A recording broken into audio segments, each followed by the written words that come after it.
to Old Trafford, Manchester, the day after the night before. Theatre of dreams behind us, or should that be the stuff of nightmares? After Norwich's 4-0 Capital One Cup fourth round exit to the Red Devils. My name's Paddy, Davitt, with me Gavin, Caney, colleague on the Archer Sports Desk.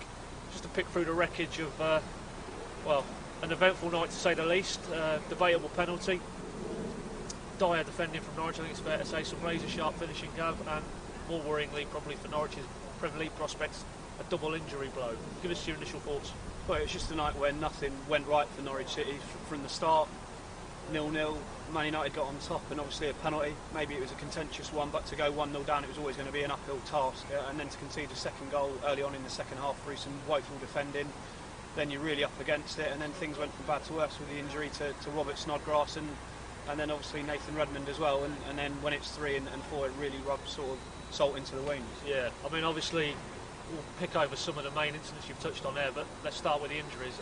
Robert Snodgrass basically went to hospital overnight. We haven't had an update as of yet, but Chris Hughton did give the impression that they were overly concerned. It was more with caution.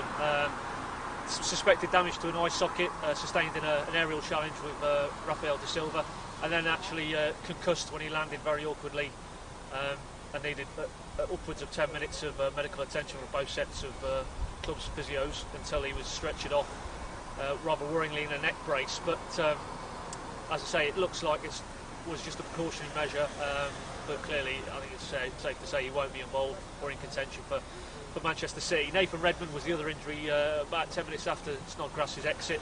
Just pulled up suddenly as he was running down the wing, holding his left side. Chris Hughton again confirmed that was a muscle problem just over the hip area. Not overly concerned again, but they need to see how it settles down in the next 2 days. And again, you'd have to say at this stage he's got to be a major doubt for the return trip up here this weekend at the Etihad. And I suppose that is the major downside, isn't it? 2 injuries to 2 probably key players. Well, it's bad enough sort of losing 4-0, but perhaps many people didn't expect City to come and get a victory at Old Trafford against the Premier League champions. But losing is one thing, going out is another, and then having 2 injuries to key wide men really made it a very sour night. I mean, it may not be long term, it may only be Saturday that they're missing, but it's not ideal to lose 2 players that are important and 2 wide players as well. Yeah, and obviously in terms of the game itself, debatable penalty from Norwich's point of view. Chris Hughton was adamant that Adnan Januzaj went over rather too easily in a contact with Leroy Fair. Said if you're going to give those, and you'd have to give 4 or 5 per game. You can kind of see his point. I mean, it was a generous one. What was your take on it, Gavin? I suppose it's one of those ones that if it's given against you, you think it's soft, but you're going to appeal if it's in your own box and you're attacking. At the end of the day, once Leroy Fair's put his leg out, he's made the referee or given him something to do, hasn't he? And maybe it is generous. It's right on the touchline. It was soft, but at the end of the day, if he doesn't stick his leg out, he's perhaps not going anywhere. But I mean, it's one of those, you complain if it's given against you, and if it goes for you, you're delighted about it.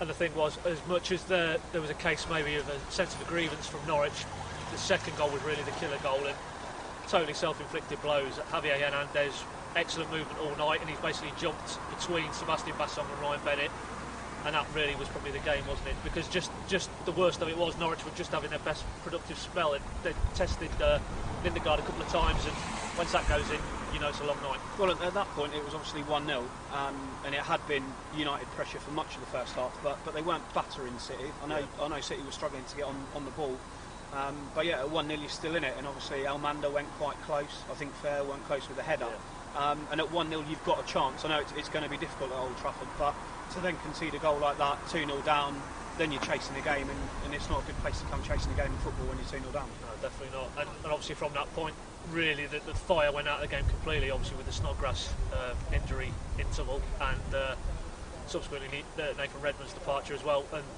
I suppose Phil Jones's finish, and then Fabio da Silva, wasn't it, deep in stoppage time. That's really academic, but it kind of probably underlined United's superiority on the night for you. Well, Man United were by far the better team. They had much more possession, which you would perhaps expect, but with one up front in Almanda being isolated and Wes Hoolahan didn't get on the ball, it always looked like there was only going to be one winner. 4-0 perhaps may be harsh in the grand scheme of things with 2 late goals, but United were by far the better side, and the key men on the night, like Adnan Januzaj, was the best player for Man United, and he controlled the game really in a free roll. Yeah. So I mean, ultimately it's cup disappointment for Norwich, but as Chris Hughton himself stressed in the build-up, it is really all about league status, and with that in mind, we're back up here again on Saturday, myself and Gavin. So we'll have the best build-up obviously prior to the game with the press conference of Bolney, and then obviously we'll have another post-match from the Etihad, hopefully with a better outcome. Cheers, Gavin. Thanks for watching.